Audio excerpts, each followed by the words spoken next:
बच्चों, कैसे हैं आप? उम्मीद करती हूँ आप बढ़िया और एकदम मज़े में होंगे, खुश होंगे और लाइफ को एंजॉय कर रहे होंगे। बिल्कुल बच्चों, खुश रहिए, स्वस्थ रहिए, मस्त रहिए। यही तो जीवन जीने का आधार है। देखिए, जब हम खुश होते हैं ना तो कार्य भी निपुणता से करते हैं। तो चलिए, रहते हैं हम खुश और बढ़ते हैं अपने अध्याय की ओर। आज हम पढ़ने वाले हैं बच्चों एक प्यारी सी कहानी जिसका नाम है पानी का घर। तो बच्चों, जल ही जीवन है। यह पृथ्वी पर अनेक रूपों में पाया जाता है। प्रस्तुत पाठ में पिता पुत्र के वार्तालाप के माध्यम से जमीन के नीचे के जल और पृथ्वी की सतहों की संक्षिप्त और सरल जानकारी प्राप्त की गई है। यानी कि छोटी सी वार्तालाप के जरिए एक छोटी सी कहानी जिसमें आप जल के बारे में जानकारी प्राप्त करेंगे। तो आइए हम अध्याय की ओर बढ़ते हैं। देखिए, विनय गांव आकर कैसा लग रहा है? प्रसाद जी ने पूछा। विनय ने कोई उत्तर नहीं दिया। वह जमीन में गड़े लोहे के पाइप की ओर एकटक देखे जा रहा था। उसके मुंह से पानी की मोटी धार निकल रही थी। वह पहली बार गांव आया था। इससे पहले उसने कभी जमीन से इस तरह पानी निकलते नहीं देखा था। विनय, प्रसाद जी ने फिर पुकारा। जी। इस बार चौंककर उसने अपने पिता की ओर देखा। क्या सोच रहे थे? उन्होंने उससे पूछा। किससे पूछा? विनय से। पिताजी, मैं सोच रहा था कि अगर हमारे पैरों के नीचे की जमीन एकाएक टूट जाए तो हम सीधे पानी में जा गिरेंगे। क्या जमीन के नीचे पानी का तालाब है या टैंक होता है? नहीं विनय, प्रसाद जी को हंसी आ गई। धरती के नीचे पानी उस तरह नहीं होता है जैसे तुम कल्पना कर रहे हो। जमीन के नीचे पानी मिट्टी की विभिन्न परतों में पाया जाता है। मिट्टी की परतें? विनय ने दोहराया। हाँ, प्रसाद जी ने समझाया। यदि जमीन की खुदाई की जाए तो हम पाएंगे कि मिट्टी हर कहीं अपनी बनावट में एक सी नहीं होती है। अलग अलग मोटाई की परतें जैसे चिकनी मिट्टी, मिट्टी कंकड़, मिट्टी बालू, बारीक मिट्टी, मोटी बालू आदि की परतें जमीन के नीचे पाई जाती हैं। पानी जो होता है इन्हीं बालू वाली परतों में पाया जाता है। पिताजी, जमीन के नीचे ये परतें कैसे बन जाती हैं? विनय ने पूछा। देखो, लाखों करोड़ों वर्ष पहले जब धरती बन रही थी, बड़ी बड़ी नदियां द्वारा इन परतों का निर्माण हुआ। चट्टानी इलाकों में ये परतें भिन्न प्रकार की होती हैं। कमाल है, विनय ने बुदबुदाया। वे दोनों ट्यूबवेल के नजदीक आ गए थे। डीजल इंजन के चलने से तेज शोर हो गया था। जमीन के नीचे से पानी उठाने या खींचने के लिए पंप की जरूरत होती है। प्रसाद जी ने विनय को बताया। यहाँ पंप को इस डीजल इंजन की सहायता से चलाया जा रहा है। जहाँ बिजली उपलब्ध होती है वहाँ पंप को सीधे बिजली की सहायता से चलाया जा सकता है।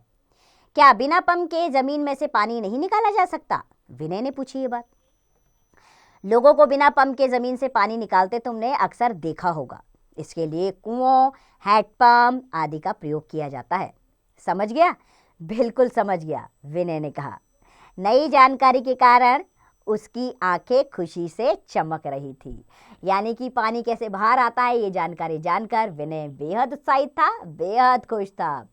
तो बच्चों, पानी हमारे आसपास जिस रूप में उपलब्ध है उसके अतिरिक्त उसके अनेक रूप हैं।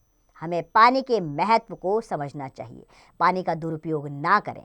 ये बात आप स्वयं भी समझें और लोगों को भी समझाएं कि जल ही जीवन है। अगर जल रहेगा तभी हमारा जीवन संभव है। इसलिए भविष्य के लिए हमें जल को संजो कर रखना होगा और पानी का सही प्रयोग सीखना होगा। तो आइए बच्चों, हमें जल की उपयोगिता, उसके संरक्षण और उसके महत्व को जानना है और ये जानकारी हर व्यक्ति तक पहुंचानी है। चलिए, जल की महत्व को हम समझ गए हैं। अब हम पहुंचते हैं अभ्यास प्रश्नों की ओर। पहला प्रश्न हमारे सामने है मौखिक प्रश्न, जिसमें पहला प्रश्न आ रहा है बच्चों, विनय कहाँ गया था? विनय कहाँ गया था? तो विनय कहाँ गया था बच्चों? सोचकर बताइए आप जरा। विनय गांव गया था, वहीं तो उसको पानी के बारे में जानकारी मिली है ना। तो बाकी के प्रश्न बच्चों क्या करेंगे आप? इसी प्रकार करेंगे। हम दूसरे प्रश्न पर आ रहे हैं, विकल्प से संबंधित। पहला प्रश्न है, विनय पहली बार आया था शहर, स्कूल, मंदिर, गांव। तो सही विकल्प है चौथा, गांव। विनय पहली बार गांव आया था। इसी प्रकार बाकी के सही विकल्प आप स्वयं ढूंढेंगे। हम तीसरे प्रश्न पर आते हैं। यहाँ पर रिक्त स्थान पूर्ण करने हैं आपको। पहला प्रश्न है, वह जमीन में गड़े लोहे के पाइप की ओर डैश देखे जा रहा था, एक टक देखे जा रहा था। इसी प्रकार बाकी के रिक्त स्थान स्वयं पूर्ण कीजिएगा। चौथा प्रश्न आ रहा है, सही गलत का निशान लगाना है इसमें। पहला वाक्य, विनय जमीन में गड़े लोहे के पाइप को देख रहा था, बिल्कुल सही है, सही का निशान लगाइए। इसी प्रकार बाकी के सही गलत आप स्वयं लगाएंगे। पांचवा प्रश्न है, यहाँ पर आपको प्रश्नों के उत्तर लिखित रूप में देने हैं। इसमें पहला प्रश्न आ रहा है, विनय की किस बात पर पिता को हंसी आई। विनय ने जब कहा कि अगर जमीन फटेगी तो हम तो सीधा पानी में गिर जाएंगे, इस बात को सुनकर पिता को हंसी आ गई। बाकी के प्रश्नों के उत्तर आप भी पाठ के अनुसार स्वयं दीजिएगा। चलिए कल्पना की उड़ान पर आते हैं। जल ही जीवन है, ऐसा क्यों कहा जाता है। देखिए, ऐसा इसलिए कहा जाता है क्योंकि जल के बिना किसी भी जीव जंतु का इस धरती पर रह पाना असंभव है। अगला प्रश्न, जल को व्यर्थ क्यों नहीं बहाना चाहिए।